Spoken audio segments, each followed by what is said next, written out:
Y aquí estamos en su programa Torre Médica, en esta primera parte de entrevistas con la doctora Chantal. ¿Cómo estás? Chantal Castro de la Torre, ella es cardióloga clínica.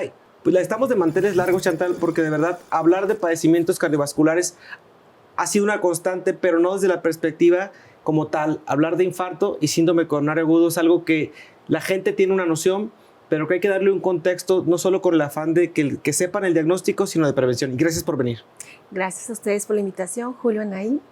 Efectivamente, Julio, la enfermedad cardiovascular es una de las principales causas de muerte en nuestro país y por eso la importancia de hablar sobre la detección temprana y sobre todo cómo vamos a prevenir dichos eventos. A la sociedad hablarle sobre un síndrome coronario agudo seguramente le resultaría difícil. ¿Cómo podríamos explicarle a la sociedad qué es un infarto o un síndrome coronario agudo? Un síndrome coronario isquémico como tal es un cuadro clínico que caracteriza una enfermedad debido a que las arterias del corazón, tanto las arterias grandes que le llamamos macrocirculación como las arterias pequeñas que le llamamos microcirculación, resultan afectadas por una obstrucción al flujo sanguíneo, llámese placas de colesterol, llámese espasmo de las arterias coronarias que traducen en una falta de irrigación sanguínea y hacen que el corazón sufra falta de oxígeno y por ello pueda causar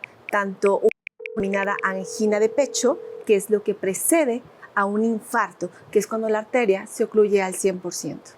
Y doctora, entonces, ¿un síndrome coronario isquémico crónico sería lo mismo que un infarto agudo al miocardio? No es lo mismo, Anaí, pero sin duda alguna, un síndrome coronario isquémico crónico precede a un infarto agudo del miocardio. Por lo tanto, es muy importante describir las características de un síndrome coronario isquémico crónico, porque si tenemos síntomas de la cronicidad, podemos prevenir lo agudo, que es el infarto al final de cuentas.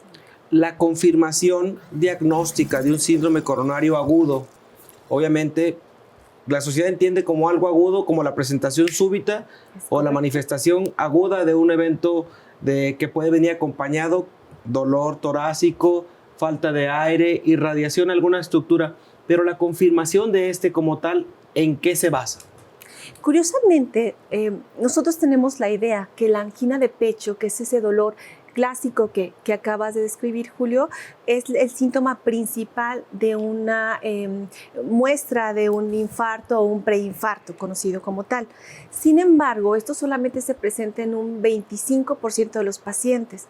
Por lo tanto, la sospecha inicial puede ser desde fatiga, falta de aire. El dolor es clásico, claro que sí, pero hay otros síntomas que a lo mejor no son tan clásicos y es cuando nos podemos ayudar de estudios de imagen y la confirmación de un síndrome isquémico coronario crónico se basa en apoyo de bastantes métodos auxiliares de diagnóstico.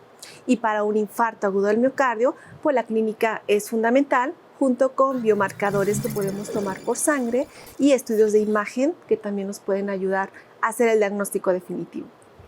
Y cuando ya tenemos un síndrome coronario isquémico crónico, ¿con qué síntomas se presenta para que las personas que nos ven en casita logren identificar algo crónico? El típico cuadro clínico es el dolor del pecho del lado izquierdo, que se irradia al hombro izquierdo con sudoración fría. Este dolor se va a desencadenar con esfuerzo, principalmente cuando hacemos algún tipo de caminata extra, alguna actividad física moderada a intensa, es cuando empieza a desencadenarse el dolor. Y cuando inmediatamente estamos en reposo, el dolor va disminuyendo hasta quitarse. Esa es la característica típica. El 25% de los pacientes lo pueden tener. Sin embargo, las mujeres, sobre todo las pacientes mayores y los pacientes que tienen diabetes, pueden incluso tener un dolor en el epigastrio con sospecha de gastritis, pueden tener sudoración fría sin dolor en el pecho o incluso las mujeres con un cansancio y fatiga que ellas reportan que antes no lo tenían. Entonces, tener mucho énfasis en síntomas que no son típicos.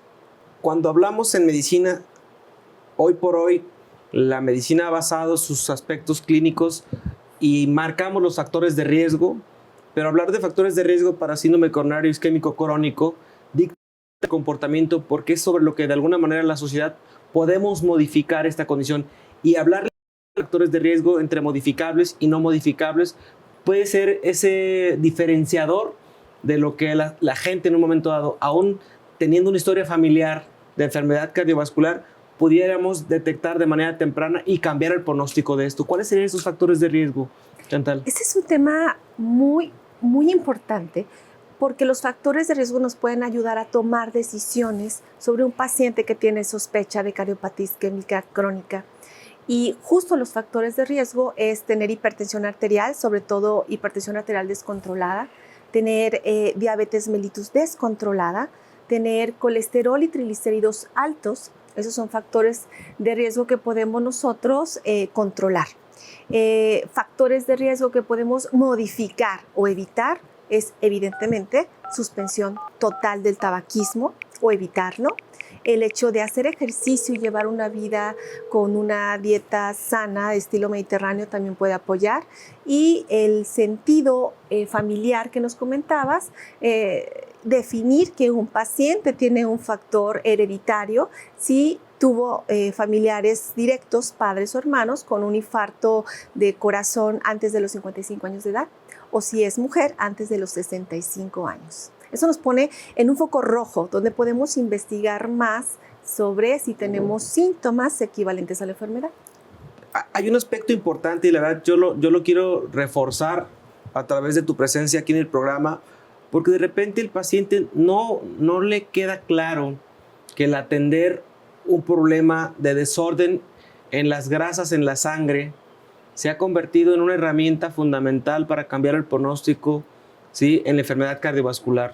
Atender y de repente pedir algo que se ha convertido para mí, desde el punto de vista clínico, en un algoritmo importante en saberlo leer e interpretar, aplicar, pero sobre todo, Chantal, explicarle al paciente que el colesterol, como la gente lo distingue, bueno, malo, el colesterol de alta, baja densidad, que la sociedad entienda que la importancia de hacer un análisis concienzudo de un trastorno llamado dislipidemia puede cambiar importantemente ese comportamiento porque la enfermedad de las arterias está asociado importantemente a esto. ¿Cómo se lo traducirías en un español médico, ¿sí?, que la sociedad pudiera entenderlo?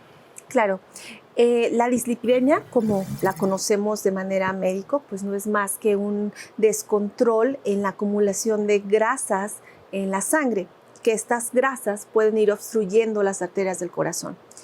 Sin embargo, es muy importante destacar la importancia del diagnóstico mediante laboratorio de sangre. No hay otra forma.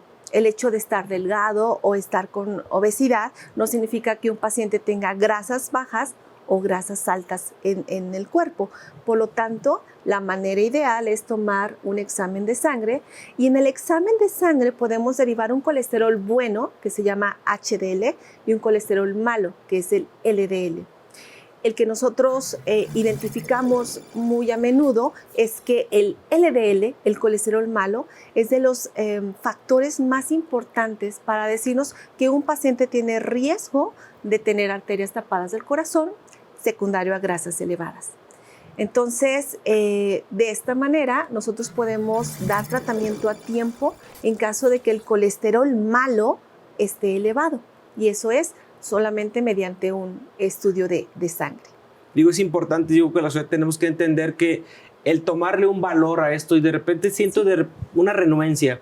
Digo, los que tratamos padecimientos cardiometabólicos y cardionefrometabólicos, sí, ha llegado un sinfín de herramientas que se han convertido para ti, para mí, porque intercambiamos pacientes en la práctica clínica, Chantal. Por lo tanto, de repente el paciente empieza a relegar ciertos grupos de medicamentos porque siente que su consumo y su carga farmacológica creció. Y vamos a buscar simplificar y crear las terapias lo más accesible posible. Pero sin embargo, la dislipidemia es algo contra lo que hemos venido remando en los últimos 30 años médicamente, que es la etapa en la que nosotros hemos estado en esa vertiente, en esa curva de aprendizaje, en donde la dislipidemia se convirtió realmente de la mano con diagnósticos connotados como síndrome metabólico, el enseñarle al paciente que ir contra la genética Es una parte fundamental. Ir contra los malos hábitos es algo prioritario, pero a veces nos quedamos con una creencia. Vamos a ir a una sección de Piensa Saludable con Ruth para platicar y seguir platicando sobre el tema de un síndrome coronario agudo, el infarto y cómo prevenirlo. ¿Nos acompañas? Adelante. Con esta doctora médica.